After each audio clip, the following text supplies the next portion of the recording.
Agora a gente vai falar a respeito da palavra heresia, o seu significado. E aí a gente pega da língua grega, porque o Novo Testamento está escrito em grego, então tem aí uma procura, uma busca do seu significado real, tá bom? Então vem da palavra grega airesim, que no português foi transliterado para heresia, que também pode ter o sinônimo de seita, referindo-se a uma escolha ou divisão, o ato de querer dividir, distorcendo justamente a verdade, tá bom?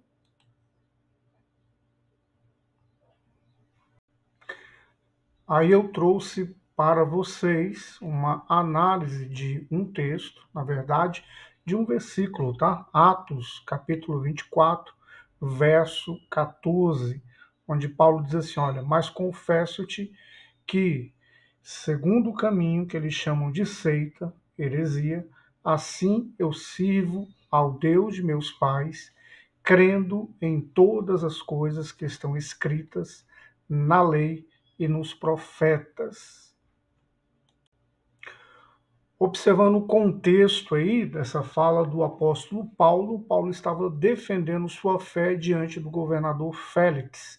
Ele se refere ao cristianismo como o caminho, que era uma designação comum para os seguidores de Jesus na época.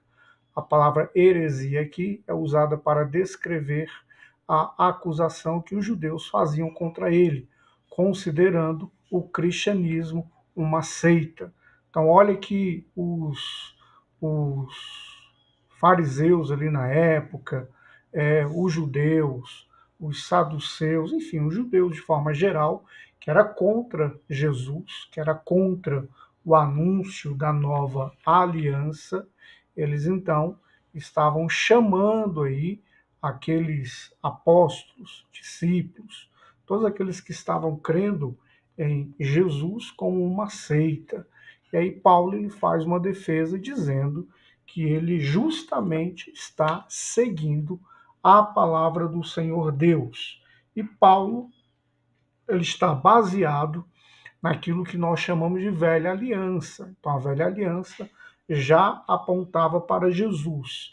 E Jesus, ele é a revelação do Pai. A Bíblia fala que ele veio na plenitude dos tempos e se mostrou conhecido de nós. Então, Jesus, ele se revela e a Bíblia, a palavra, ela aponta para Jesus. Mas Paulo, os discípulos, o povo que seguiu Jesus já foram aí, na sua totalidade, chamados também pelos judeus de seita, tá? Inclusive hoje, nos dias atuais, existem aí os judeus ortodoxos, eles não creem no Novo Testamento, não acreditam na nova aliança e chamam aí evangélico, católico, protestante, todo mundo que crê em Jesus e que crê inclusive na nova aliança, eles chamam de heresia, chamam de seita e por aí vai, tá bom?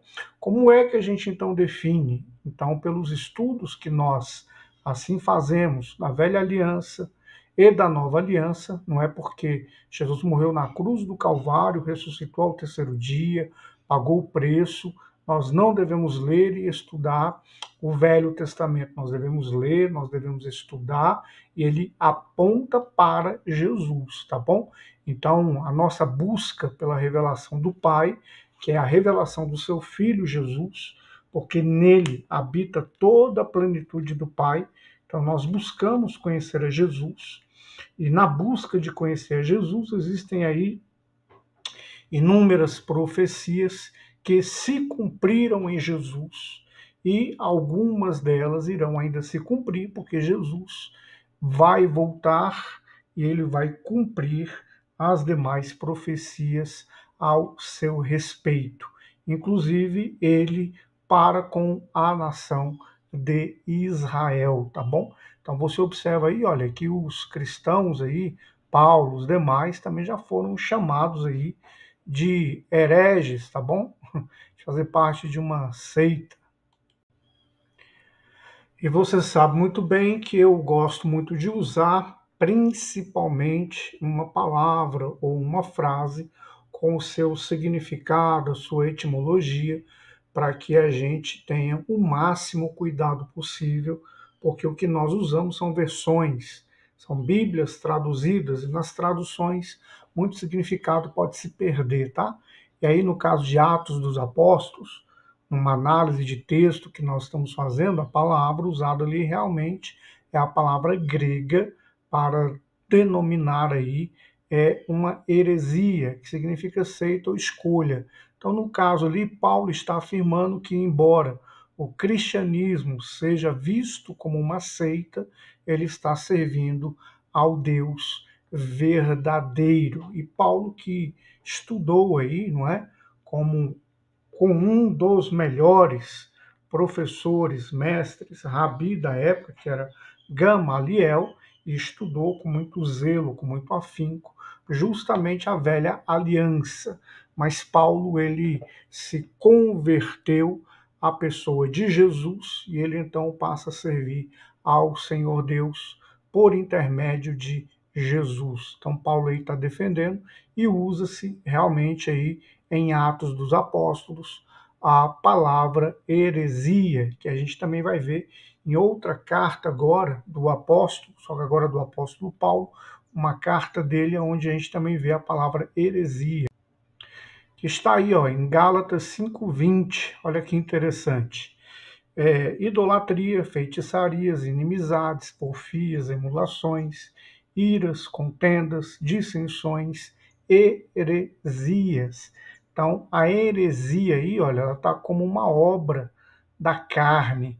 Olha que interessante. Nós temos de um lado os frutos do Espírito, e olha como é que a Bíblia é maravilhosa. E do outro lado a gente tem uma obra, a obra da carne. Então aquele que pratica heresia ou que ele promove uma heresia, isso aí vem da carne, não vem do Espírito, tá? Isso aí não é fruto espiritual, não vem do Espírito Santo. Quando se trata de heresia, então é puramente carne, é carnal. E só para reforçar aí o que Paulo, o apóstolo Paulo fala aos Gálatas, onde ele listou as obras da carne, que são comportamentos que não refletem a vida no espírito. A heresia é mencionada como uma das atitudes que se opõe à vida cristã. E é exatamente isso, é oposição, tá? Aquilo que é obra se opõe ao fruto, aquilo que é carne se opõe ao espírito. Então, quando uma pessoa ela toma a decisão ou ela pratica as obras da carne, ela está indo contra o Espírito Santo. O Espírito Santo, ele vai produzir aí no salvo, no seguidor de Jesus, ele vai produzir os frutos. Esses frutos, a gente não pode mencionar quando é que eles vão dar, quando é que eles vão amadurecer. Existe um processo cristão.